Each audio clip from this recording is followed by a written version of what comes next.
Hi, welcome. Today we'll be discussing a strategy that helps unlock statistics for every student.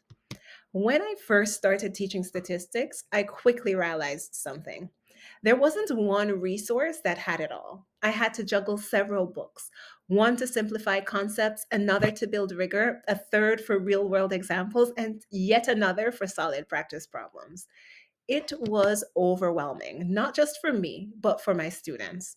That's what pushed me to create Real World Statistics, a book that brings all those pieces together in one place, making teaching and learning statistics clearer and more manageable.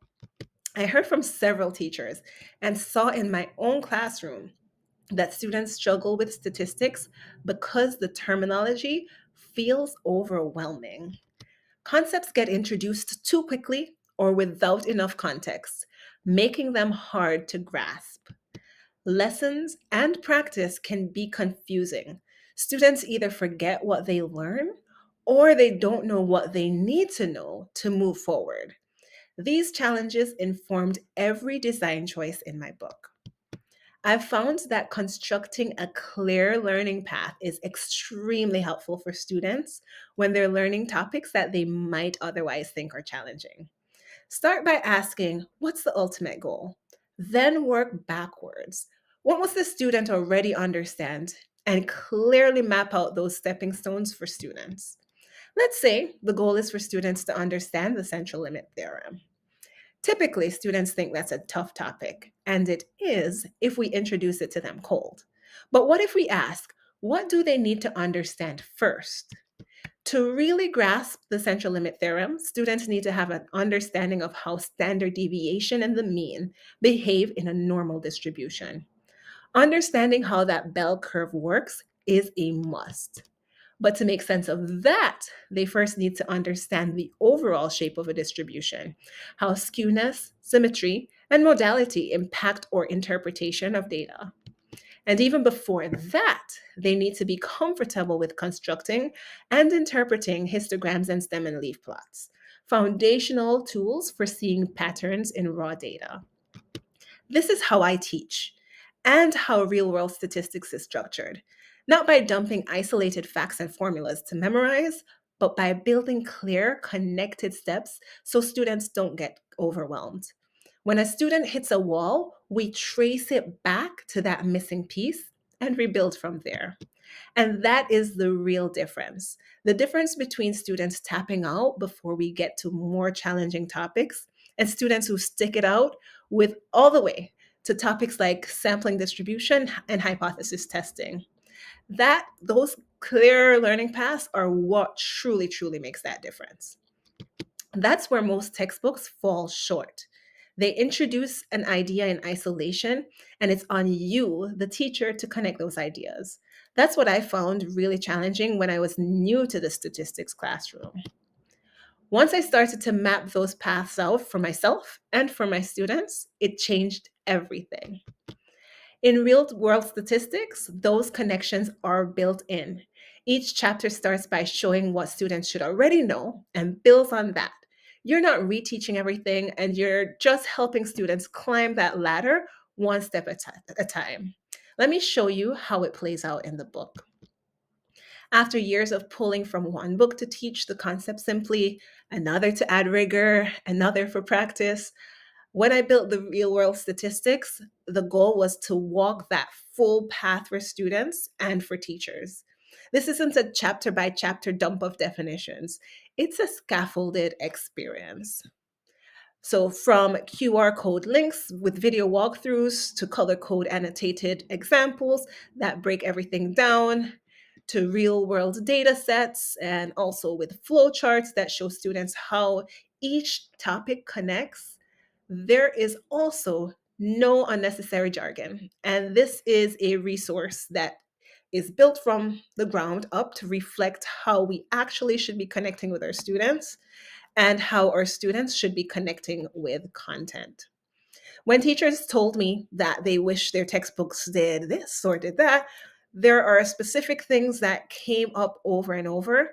Real world statistics was not created to compete on length or on tradition, it was built to solve those problems, the problems that actual teachers actually have. So let's take a moment to look at how this text stacks up to other texts. Real world statistics has QR codes linked to video tutorials for every section. This is unique to our book. It's student centered and gives the tools needed for students to take charge of their own learning. The book includes links to several downloadable data sets with open ended prompts. So not only do students practice each topic in isolation, they get to really dive in and see how data analysis works in the real world. Other leading texts only have answers for odd number questions. Our book has for even and odd number questions. And as I shared before, throughout the book, there is scaffolding to help students build solid understanding. I'd like to take a second to show you how a few of these features actually look in the book.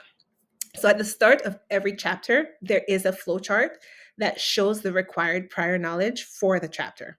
So for example, here we see that before diving into a chapter on relationships between variables, it's essential that students understand introductory information, how to display and summarize quantitative data, and information from the comparing distributions chapter. At the start of every section, there is a QR code that leads to a video lesson for that section. We also have additional video walkthroughs showing how to work with Google Sheets for data analysis. For every example in the book, it has a step by step walkthrough with color coded annotations. And this includes TI 84 calculator walkthroughs with screenshots throughout the book. In the appendix, quick reference sheets provides the key vocabulary and formulas for every chapter, and that's perfect for review. In addition to that, the appendix is packed with resources to help both teachers and students succeed. The downloadable real world data sets that we mentioned earlier, and there is the links to technology, the Google Sheets tutorials, and a lot more. So, the glimpses that I've shared of the book are just a small sample of what makes this text a really strong choice for both teachers and students. The book saves teachers time and it builds students' confidence. It's a comprehensive resource that is striking the sweet spot, being right where you want to in terms of accessibility for students, but also providing rich and rigorous coverage of content. To learn more about the book or to purchase a copy, feel free to scan the QR code on the screen or visit simplermath.org. To thank you for watching this recording, I've also prepared a couple of free giveaways for you. The first code links to a one pager which reviews what we spoke about today in terms of learning paths. And if you haven't had a chance to grab it yet, the second QR code links to a free calculator companion, a valuable resource that walks through the TI 84 steps that students need for any statistics course. Enjoy these free resources and thank you again for joining me today.